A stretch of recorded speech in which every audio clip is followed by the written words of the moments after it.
So ayan guys, welcome for my vlog. Nandito kami ngayon sa swimming pool at iikot ko lang ang aking video. So ayan. Oh, di ba? Kami lang.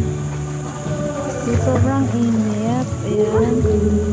Walang ibang tao kundi kami lang.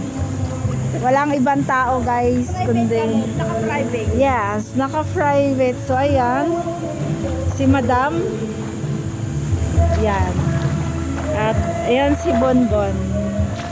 Yung mga kasama namin guys, nandun kumanta. So marami naman siyang swimming pool dito.